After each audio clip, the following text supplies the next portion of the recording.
Hello and welcome. You're watching Closing Bell, Southern Africa, on a day when the South African budget was presented by Finance Minister Enoch Godongwana. And if we are to take the reaction of South African markets to that budget, it does appear like I said when we brought you the budget that it appears like the minister has disappointed. So let me tell you what the numbers are looking like.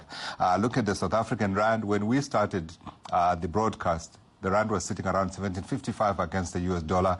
Now we're talking about 17.68. We went as high as 17.75. And then when you look at the JSE All-Share Index at the moment, that index is down. What are we talking about here? About 0.5%, if I am correct. Let me get my numbers right here. No, in fact, even worse than that. It looks like it's 0.8 at one point, and then 0.6 is what we are looking at the moment. And I have it on good intelligence that the bonds are also sold off following that budget by the minister. So, what did the market make up of those numbers? Let's get the proper reaction from people who are in the markets. I'm joined now by Anthea Gardner. She's managing partner at Cartesian Capital. Thank you for coming, ma'am. Sanisha Pakrisamy, Chief Economist, Momentum Investments. Thank you, Sanisha.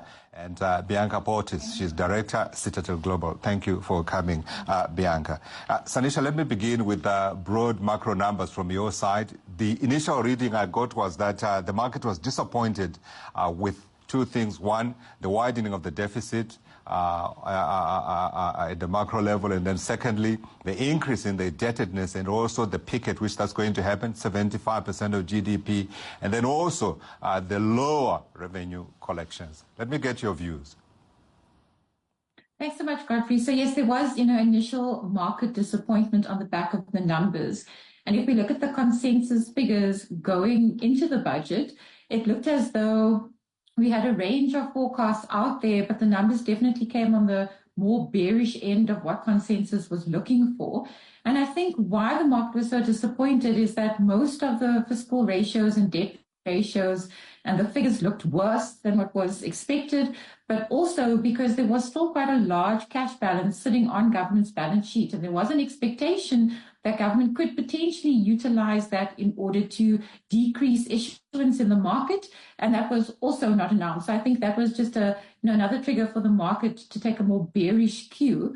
If we look at the revenue assumptions, I think going into the budget, there was an assumption that the revenue shortfall for the current fiscal year would be somewhere between 10 and 20 billion. And what we saw materializing from National Treasury in terms of their projection is a 22.3 billion expected shortfall in gross tax revenues for this year. I wouldn't be too overly concerned on that number.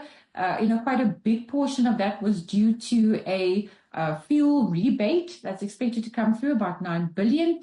And on top of that, there was a decrease in your imported VAT relative to expectations. And that was on the back of better energy supply. So there were fewer imports of those energy components. So I guess, there's been this decline, but to some degree it's been because of good news in terms of the energy supply. And if we look at the overall figures, yes, the numbers do look worse, but given that they have these hefty cash balances, it does allow government to be in a position to keep issuance a bit more stable into the next fiscal year. Fiscal buffers, the IMF calls them, right? We'll talk about that a little later. But I wanted to know your views as well on the broad growth numbers. The minister is projecting average growth rate of 1.8% in the next 3 years, 1.7% this year. The National Unity Government is saying we are looking at 3%. I mean, who should we listen to? Well, look, Godfrey, I think, from the numbers that Treasury has outlined, especially if I look at sort of the next 3-year time period, and I compare it to what the market is expecting, it's there or thereabouts.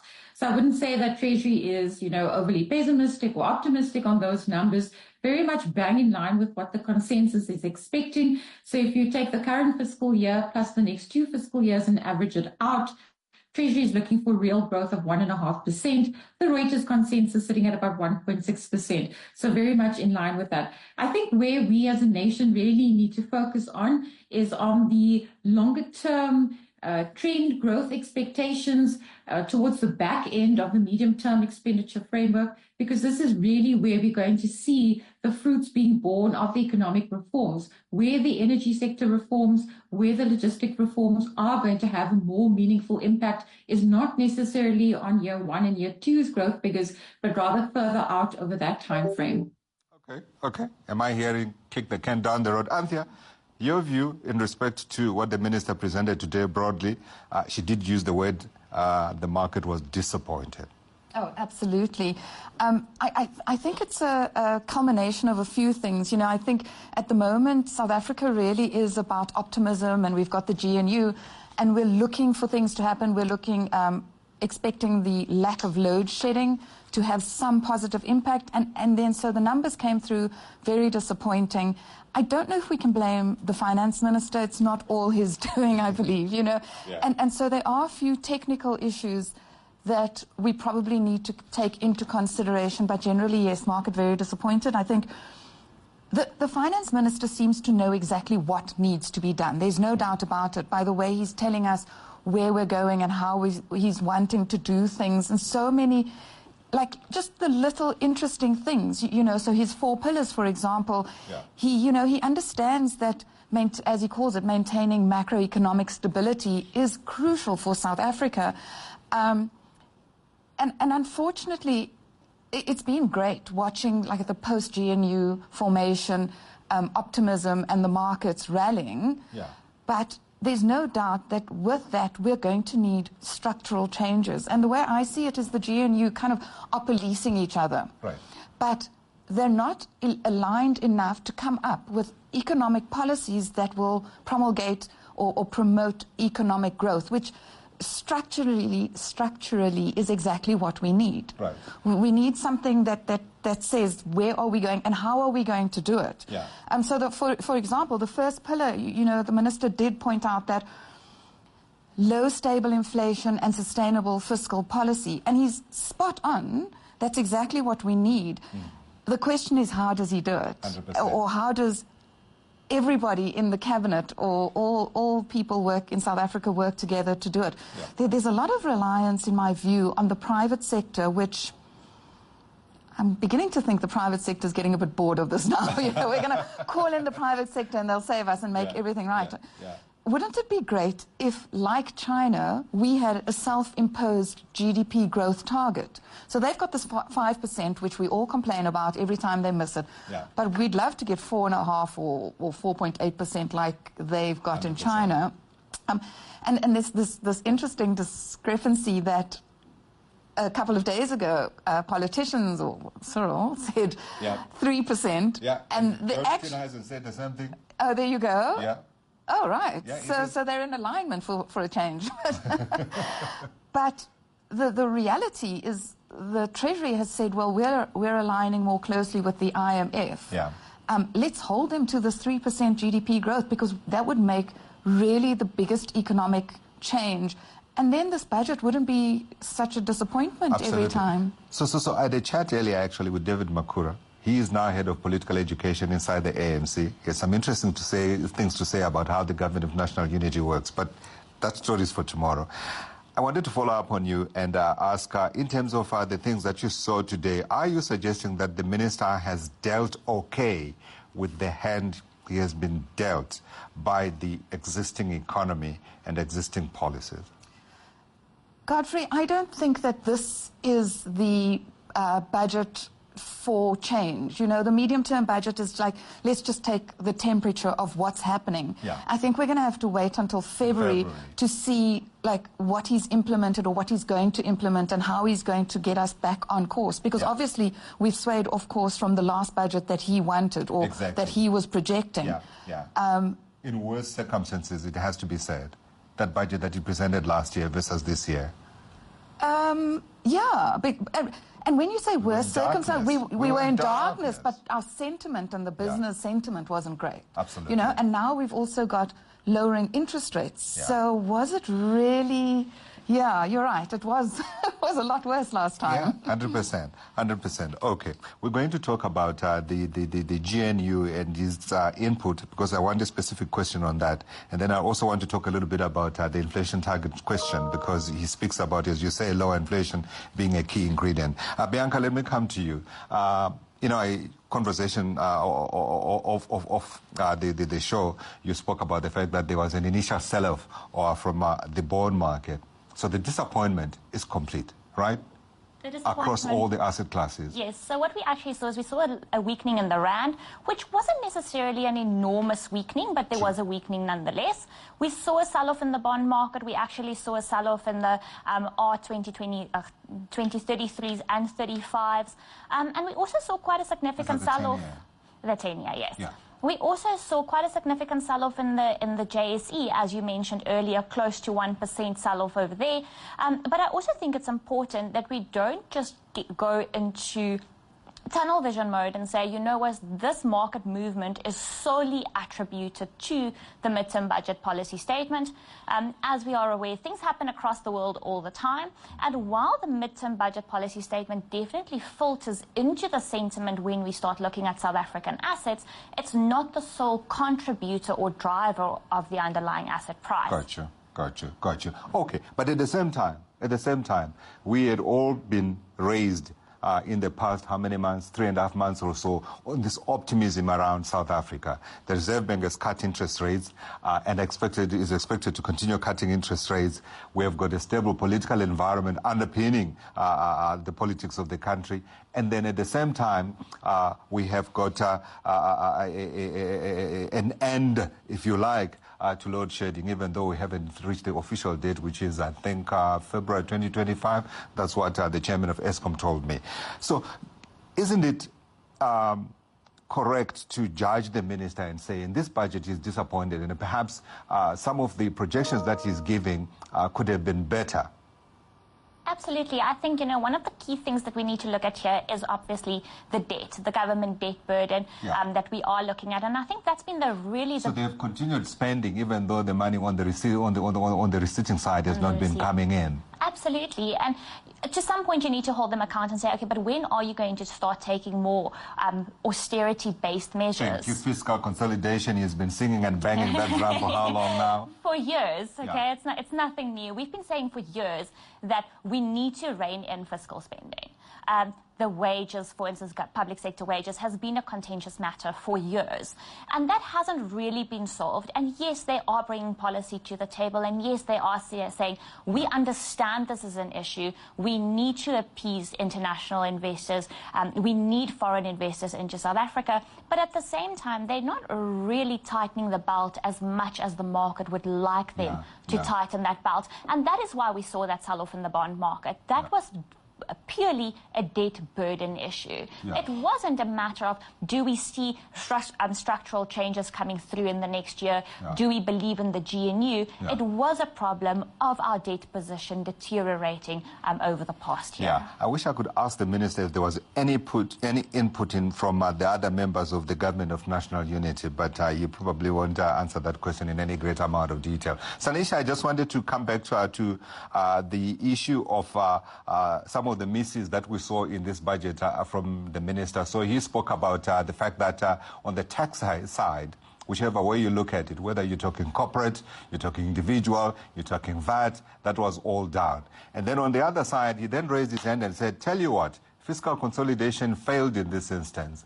We have seen an increasing indebtedness, and it's a concern, because he says it is the biggest single largest item on the expenditure side. And then he also spoke about, of course, the widening deficit. So in essence, he is saying fiscal consolidation failed. Do we bury it here, or would the minister be correct if we heard him next year saying we are going to try again and see if we can implement fiscal consolidation?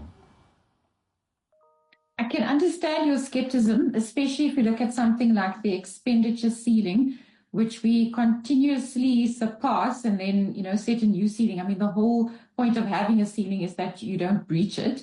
And that was meant to be some kind of expenditure rule, self-imposed, that we put on ourselves in order to ensure that we can exercise more prudent fiscal policy. Earlier on you mentioned that the Reserve Bank is now cutting interest rates. The reason that they probably can't cut much more than getting to the neutral level is because fiscal policy has run a little bit more loose than what we would have all liked. And that means that there has been a constraint on the Reserve Bank side of things, on the monetary policy side of things, in order to contain those inflationary pressures. If we look at the tax numbers that you mentioned, I think we could potentially see a little bit of a blip higher in your corporate tax revenues towards the end of the year. December is quite a big month in terms of when the result seasons come out. And in terms of the personal income taxes, we could see a little blip higher there as well on the back of the implementation of the two-pot system. You also mentioned a little bit around the debt numbers. Now, I think we also need to be a bit circumspect about that, because we're still expecting that the debt ratio is going to stabilize over the medium-term framework. In fact, it's in the next fiscal year where they see that topping out at 75.5%. Now, that's not, to say that that debt ratio is not extremely high. We did a quick calculation, and if you had to take the overall government debt pile of South Africa and you had to divvy it out against all the citizens in SA, including children, each person for this fiscal year would be responsible for 89,000 Rand of that debt. So it is quite a large number to contend with. But I think the fact that they're still managing to stabilize that number in the medium term shows an effort to fiscally consolidate over the medium term framework. I think one of the key tests to whether they can stick this out is going to be the public sector wage negotiations. And in the past, what we've seen is that government has taken a more tough stance to say that if you do overrun on your wage bill within your department, you then have to cut back within your department expenditures in order to get your overall number to the same figure. Now, I think that what we haven't really spoken about yet is that there is a negative consequence to that, and that negative consequence is a further deterioration in service delivery efforts. So there was a great chart towards the back end of the budget this year that basically showed us how we've seen service delivery decline as the demands on the public sector have grown. So just as an example, they looked at the number of nurses per 100,000 of the population. Just around the time of the global financial crisis, we had about 312 nurses per 100,000 of population. And if we go all the way to 2023, 2024, that number is now decreased to 269 nurses. And a very similar picture is playing out on the police force. So I think the real test is going to be how they're going to rein in that public sector wage negotiation. The other real test is how they're going to have a basic income grant that's a more permanent structure of the social relief of distress grant that's done in the best possible way in terms of being deficit neutral and not just adding to the expenditure demands on government side. Yeah. I wouldn't want to be finance minister trying to run through all of those things, but 89,000 per person, including children. So if you take out children, this number looks horrendous. And pick up on any of the points that you like from what Sanisha was saying there. But I also wanted to put the point to you that perhaps the minister, what he has done in this instance is to take all the data, put it in here, and hopefully when we get to February, we're going to get a much better picture and outlook going forward. Because now, not only will we have I was going to say firing economy, but certainly from what you're saying, the numbers will be picking up on the revenue side. I do like your optimism. One of the things that Sanisha pointed out was the social grant issue, and that's kind of on the wish list. Like, how do we change, so in summary, or to take it up to another level, how do we change what we have now, which feels like a socialist support system, into a spend where there's going to be growth?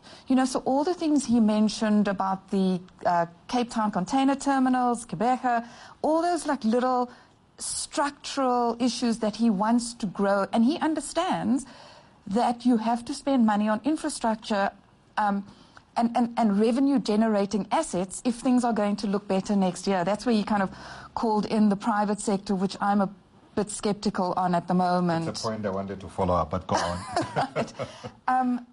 So yeah, I don't know what's stopping him from doing it, is my point. Like, we really need to change this expenditure in our budget from this very socialist, like, let's support and let's, like, spend money on, like, just keeping everybody out of poverty into spending money on jobs. Yes, give people jobs. The private sector question, it's an interesting one, but let me bring you in, Bianca, very quickly, and ask about the non-concern you expressed about the rand moving back a little bit from the best levels of the day that we saw earlier to where we are sitting at the moment. Are you suggesting that there isn't things in there that frighten you on a long-term basis, i.e., going back to my point I made to Anthea, that perhaps what he has done is to pack all the bad news in this budget so that come February, things will be looking much better? I think you would be naive to say that there's nothing in there that doesn't frighten you. I mean, there's a lot of things in South Africa, especially from a fiscal perspective, that is quite frightening. I think what we should, however, take into consideration is that he has placed quite a bit of emphasis on developing infrastructure. With infrastructure development comes job creation, comes actually relieving that burden of social grants. I mean, if we just quickly look at the numbers, there's about 28 million people in South Africa on grants with 7.2 million people paying tax. It's unsustainable. 100%. And I think the minister really understands that concept. It's not like he is completely not aware of it, or that it just doesn't matter to them from a governmental perspective. I also think we need to understand that policy lags. Okay, so we're 100 days into the GNU, and if we ask ourselves... Do you get a sense that the new members of the GNU have had any sort of singular input into this budget process, for at least for this medium-term budget policy statement? So the new Minister of Infrastructure, for instance, his words were, we're going to turn South Africa into a giant construction site. And you've heard President Ramaphosa repeat that. You've heard the Finance Minister repeat that. So I do think they are voicing their opinions, and especially in the departments that they are looking after. In all essence, they are the CEO of that department, and they have to have input in those departments.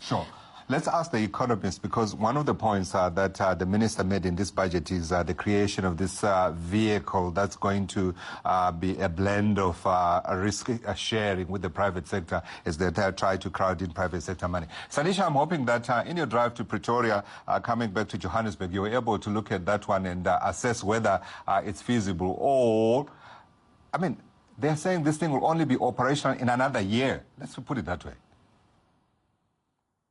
I think there definitely is merit in it. It's a credit guarantee mechanism. They didn't actually give a lot of detail around it.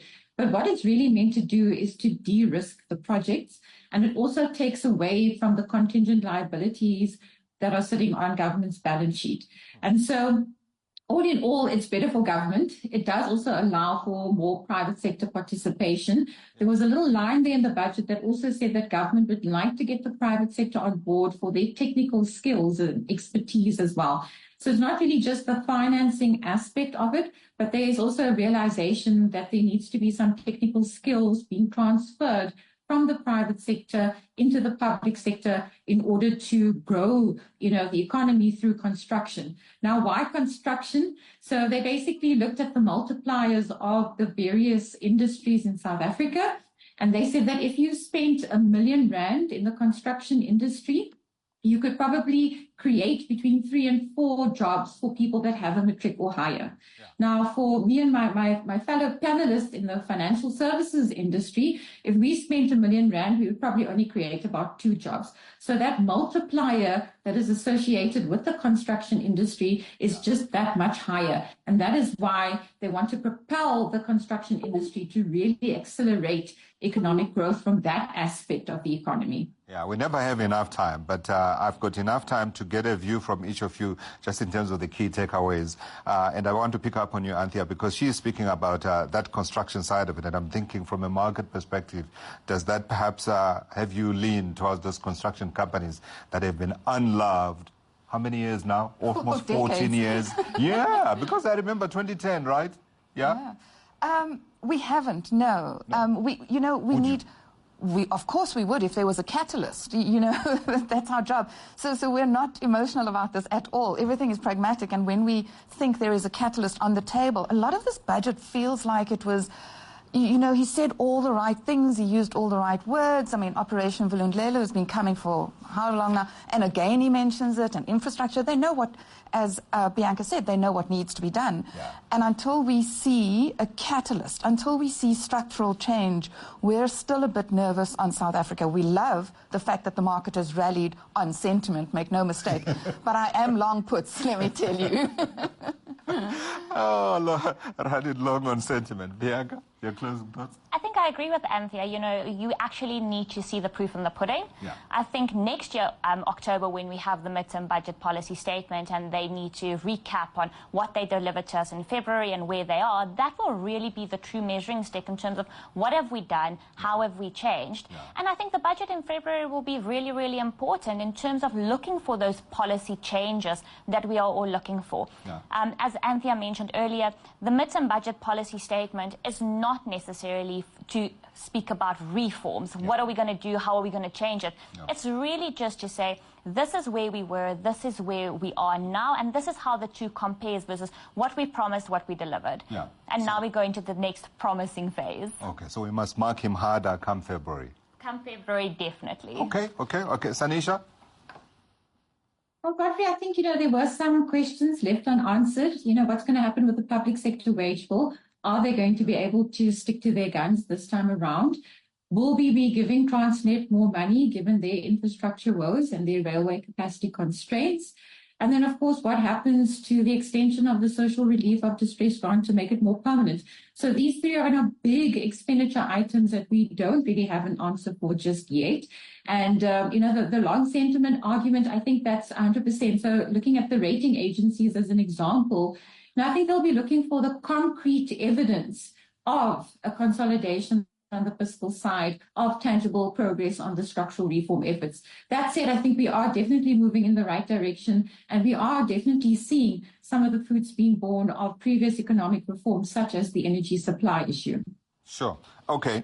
The sense is the can has gone down the road, but we have to catch it at some stage. Ladies, thank you very much indeed for coming through. Anthea Gardner, Managing Partner, Cartesian Capital. Thank you, ma'am. Sanisha, thank you.